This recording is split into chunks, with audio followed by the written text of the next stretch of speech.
Here we're going to link two together. This is the freedom of assembly and freedom of petition, because they're shorter ones and have sort of been covered by the others already.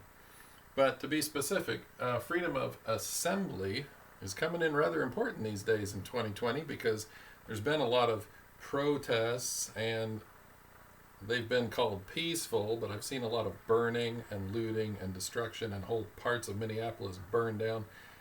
I don't think it was too peaceful. So, is that okay? Well, the Supreme Court says you can gather as you want on your own property. You can gather as you want on your own property or part of some organization that you belong to anytime you want. So if you want to have a party at your house, that's up to you. If you want to invite people over, your house is your place to be, and that's okay. If you want to have a church, that's an organization that you might belong to, and you can gather or assemble there. There's lots of other civic organizations like Kiwanis Club, the Lions Club, the Rotary Club. You can have any group you want lawfully assemble, and they can gather to conduct any business, so long as it does not harm others.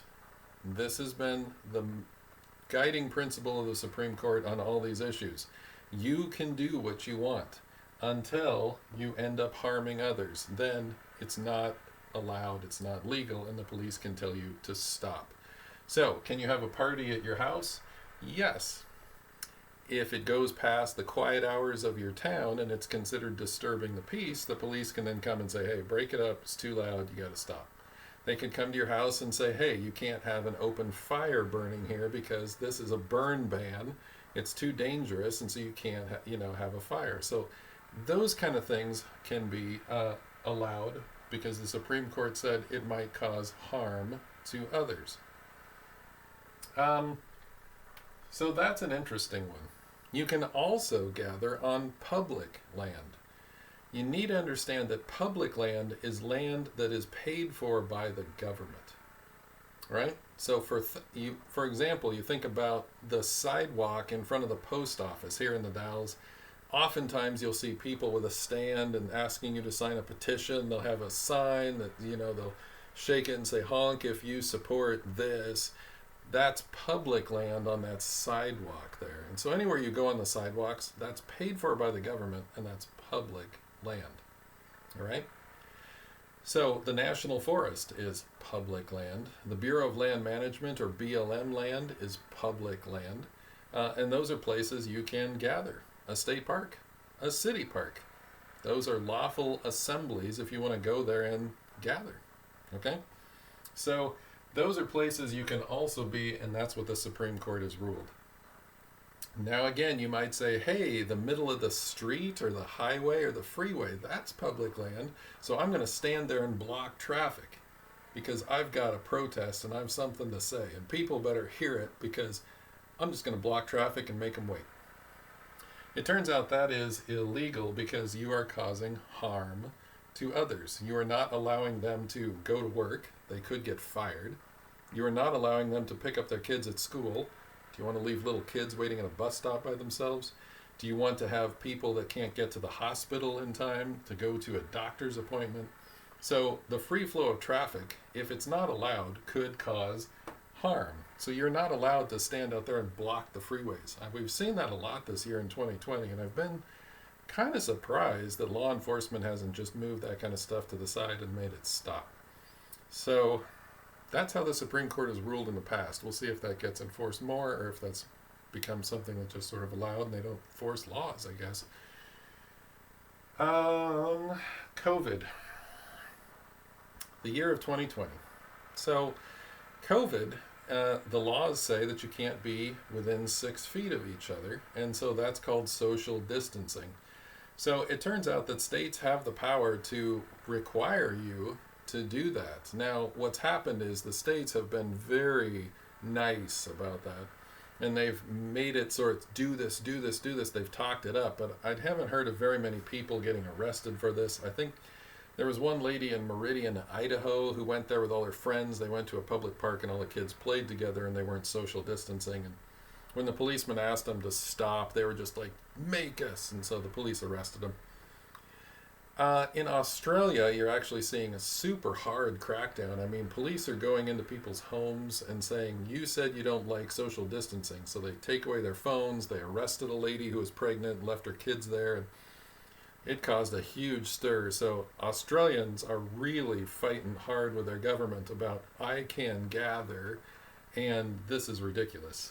So it hasn't gotten to that kind of point in America. COVID laws have been very leniently enforced. They've been strongly requested, but the government hasn't pushed those. However, there was a curious ruling in Nevada by the Supreme Court, and this shocked everyone in the country, and I think people are still dealing with all the other, more important political things that they haven't really caught up to this one yet. But at the time, a lot of scholars of law and justice were shocked the Supreme Court did this. So what happened is the state of Nevada said, every building has a certain number of square feet, and you can put a number of people in that fits that square feet if you keep the social distancing. So take your square feet and divide by 6, that's how many people can come in. And they specifically wrote this for casinos and pot shops is what really requested this law. And it was put in place in Nevada, and they said, yeah, and the casinos opened up again, but with social distancing. So people in Nevada said, hey, I want to go to church and have the same rights as the casinos. And the state of Nevada said, no. We like casinos, but we're not going to allow you to go to church. And people around the country were kind of shocked, so this immediately went to the Supreme Court. They took it, and everyone thought, well, hey, first off, this is freedom of religion, and so it should be treated special exemption. We're going to give it more leniency than other things like a casino. Secondly, the law should simply be applied equally. If every building is treated the same, that's the same. And so the church would have to have social distancing based on the square footage of their building. It turned out the Supreme Court said states can do whatever they want if there's a national emergency. And they just left it at that. So a majority of the justices, 5 of them, said states can do whatever they want, and we're not even going to explain it. They usually write an opinion letter that says this is why we did it, this is the reasons for it, and therefore in the future you should rule this way, all you lower courts. The majority simply said, we're not even going to explain it. States can have the power to do whatever they want. The 4 that dissented did write an opinion, and they said, this is utter nonsense. This violates freedom of religion. This violates equality under the law. Their dissent was pretty strong. They called their 5 members out to task there. But the other 5 just said, we don't wish to give an answer. So that's kind of bothersome for a person like me, because that basically says any state can decide to do anything as long as it is an emergency.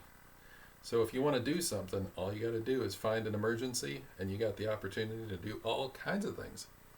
So strangely enough, casinos could open in Nevada, but churches could not. So this has caused a lot of anger, especially in judicial circles. People have thought, no, that's got to change. So we'll see what happens. With all the turmoil of the Supreme Court right now, with Ruth Bader Ginsburg dying, they've got other matters to consider. But I think they'll probably take this up again, and I think they'll be asked to reconsider it. And we'll see when they have different justices if they don't actually offer a different ruling and explain, what the reasons were. So I can't give you any other reason because they didn't offer one. So that's a very curious case about the freedom to assemble. It seems to have been violated in multiple ways. Freedom of religion, freedom of assembly, and equality under the law.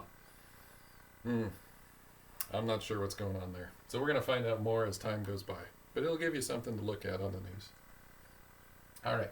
So that's basically freedom of assembly. You have the right to assemble however you want, as long as you don't harm others, and apparently in Nevada, if, you're a casino, I guess. If we look at right to petition. So when you write something out, you're basically calling someone out on it. You're saying, look, I think you screwed up. I think you're bad. I think you should be better about this, and here's why. Normally in the past, people would get their heads chopped off in the 1700s if they did that to their king or to their governmental leaders. And so that's what our founding fathers were really thinking of. We don't do that kind of thing today. You cannot be arrested for what you say. And so it's not that big of a deal for you to write anything on the internet and say, I don't like my government, I think they're wrong. Okay, millions of people do it every day. If you actually call someone out and give false information, that's slander or libel. So those laws already cover it. So the freedom to petition is a very small kind of thing, because already we've covered freedom of speech and press and assembly.